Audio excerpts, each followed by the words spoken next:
Bonjour à tous, bienvenue dans cette nouvelle vidéo, bienvenue sur cette chaîne. Si vous me découvrez aujourd'hui, je m'appelle Aurélie Montin, je suis consultante sommeil pour les adultes et pour les adolescents. Je suis également conférencière et formatrice autour du sommeil.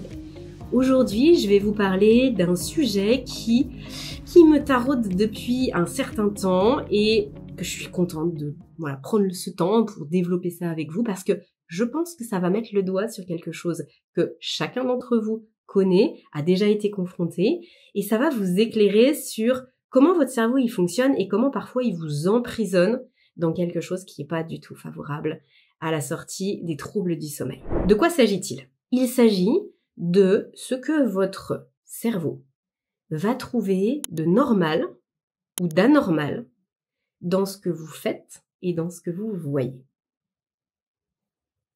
On démarre.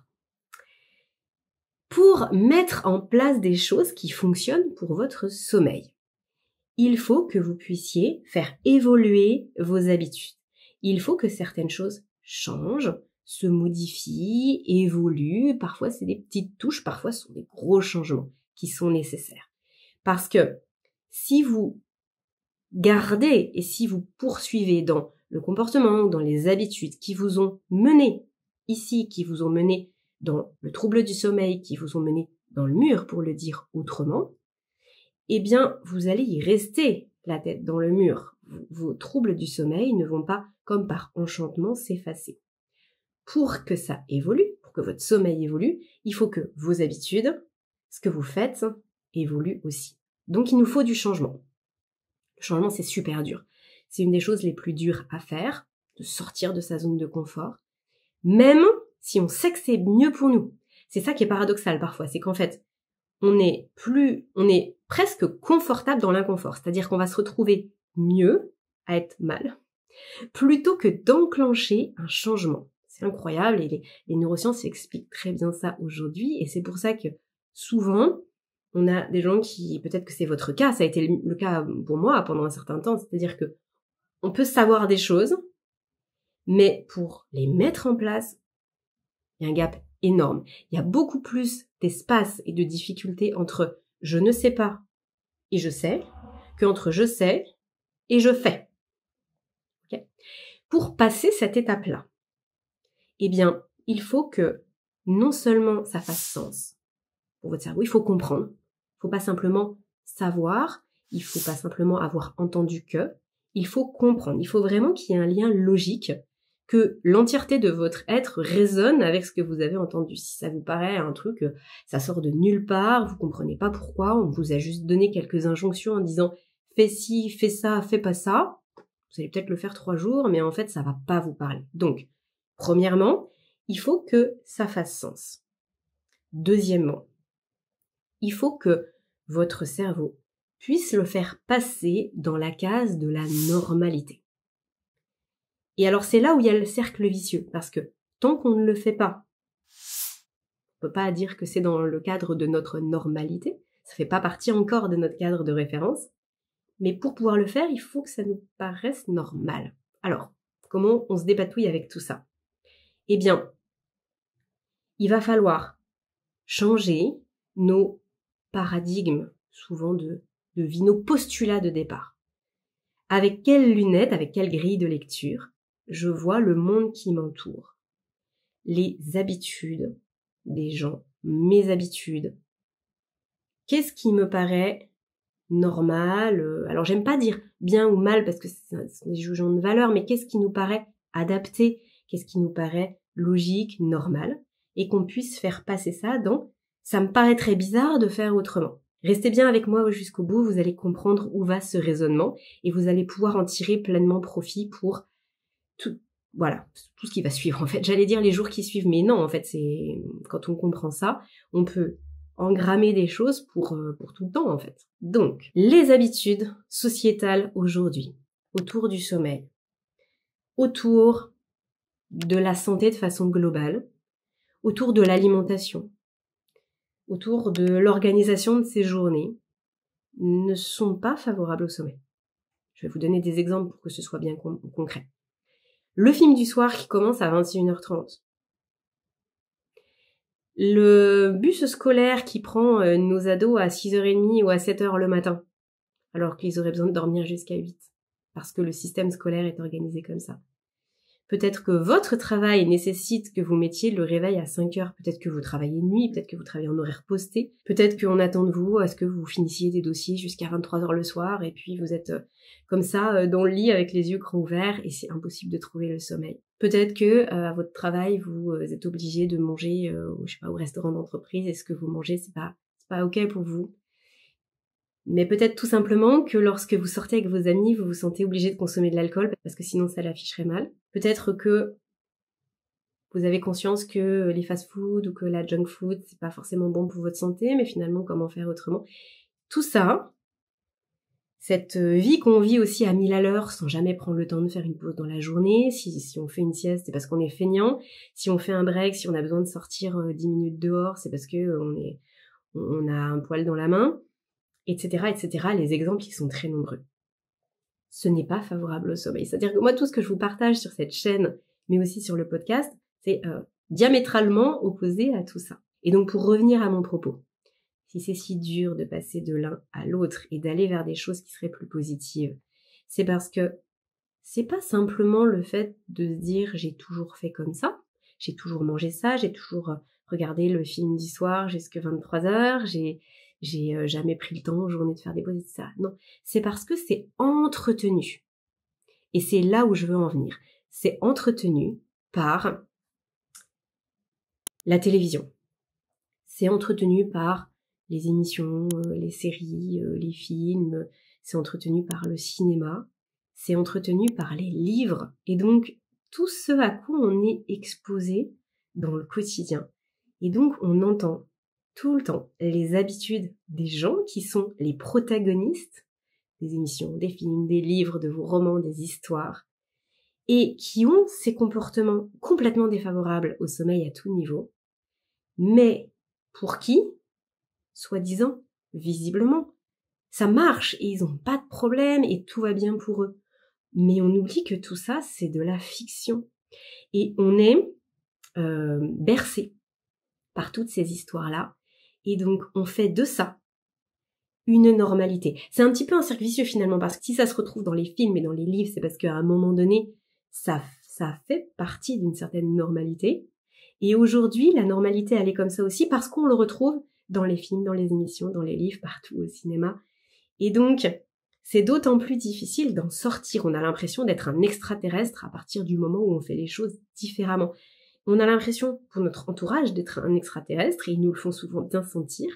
On peut, même pour les collègues, etc.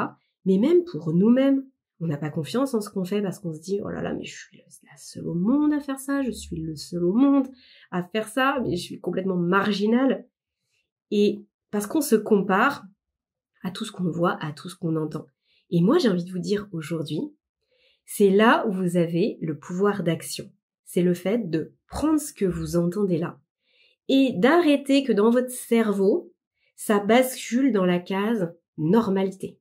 Parce que là, votre cerveau, il vous emprisonne et il va vouloir que chacune de vos actions, de vos habitudes, colle avec ce qu'il a étiqueté comme normalité, comme normal.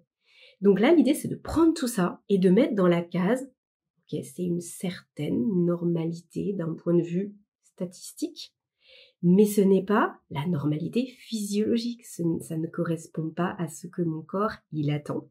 Donc j'arrête de mettre ça comme si c'était normal et que c'est moi qui suis anormal.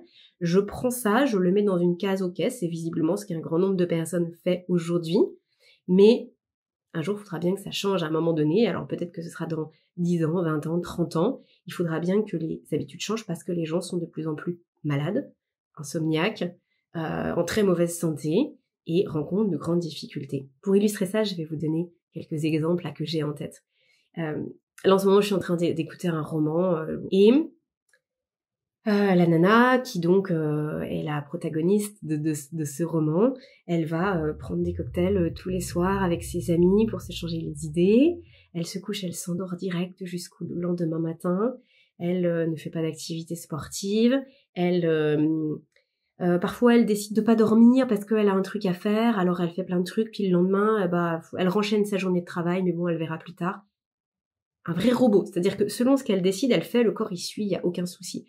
Et bien évidemment, elle ne mange que des pizzas, que des burgers. Elle nourrit sa fille aux M&M's et à la crème dessert et aux biscottes le matin. Mais ça, c'est tout le temps. Il n'y a pas un roman, il n'y a pas une histoire que j'entends, une émission, une série de télé où les gens qui essayent de faire attention à ce qu'ils achètent, qui vont dans les magasins bio, qui font attention à comment ils organisent leur assiette ou à leur rythme de sommeil, ne sont pas stigmatisés et moqués. C'est toujours à celui qui en fera le plus, enfin qui aura les habitudes de vie les plus délétères et pour qui finalement ça marche quand même, qui va être mis en avant. Le nombre de romans policiers où les super enquêteurs, ils sont là, ils tournent à la caféine toute la journée du matin au soir, à la cigarette à fond, et puis ils mangent des pizzas, mais entre deux trucs, hein, quand ils peuvent, ils dorment jamais. C'est vraiment... Moi, ça me fait rire quand j'entends ça. Et peut-être que ça vous fait rire quand vous voyez cette vidéo-là avec moi, mais en réalité, quand on analyse bien ce qui se passe, c'est pas si drôle. Parce que notre cerveau, il fait pas la différence. C'est-à-dire que si on n'y prête pas attention, j'entends, lui, il classe vraiment ça dans « c'est la norme, c'est moi qui suis pas normal ». C'est la norme, c'est moi qui suis pas normal. Et année après année, parce qu'encore une fois, on est bercé là-dedans, eh bien, on en vient à se dire que ce qu'on devrait faire pour son sommeil, c'est presque insurmontable et qu'il va falloir qu'on s'accroche pendant peut-être 2 semaines, mais on espère qu'après, on sera plus obligé de le faire.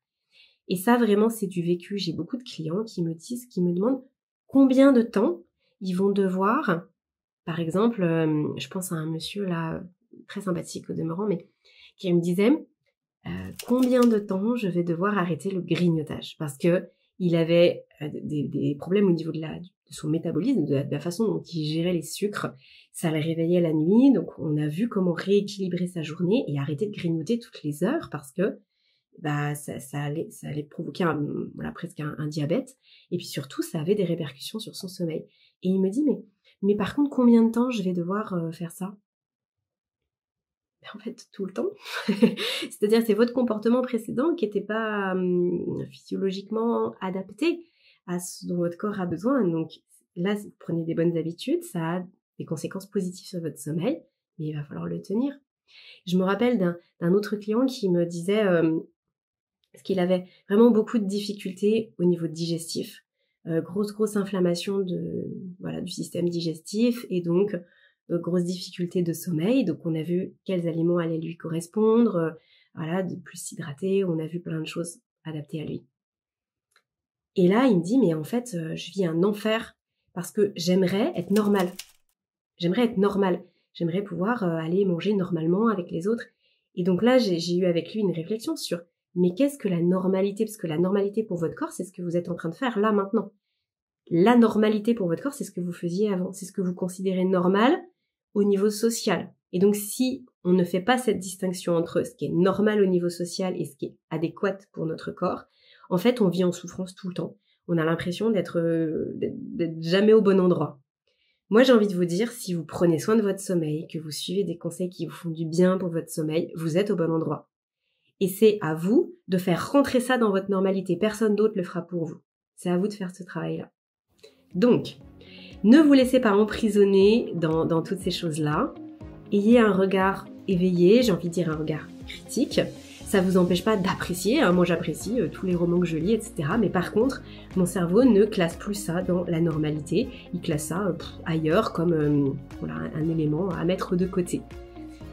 J'espère sincèrement que cette vidéo, peut-être elle vous aura fait sourire, en tout cas qu'elle vous aura plu et surtout qu'elle va vous aider à mieux vivre ce que vous faites dans votre quotidien pour votre sommeil, à mieux vivre les changements, à embrasser ces changements que vous faites et peut-être à les rendre plus accessibles aussi. Si vous voulez aller plus loin, n'oubliez pas que vous pouvez bien sûr prendre rendez-vous avec moi et vous pouvez aussi bien sûr accéder à mes programmes en ligne. Pour ça, vous suivez simplement le lien qui est en description des vidéos et vous allez pouvoir vous balader sur l'ensemble du contenu que je propose et notamment les contenus gratuits aussi comme l'espace Info Sommeil sur lequel vous avez des dizaines et des dizaines de conseils. À tout de suite dans une prochaine vidéo.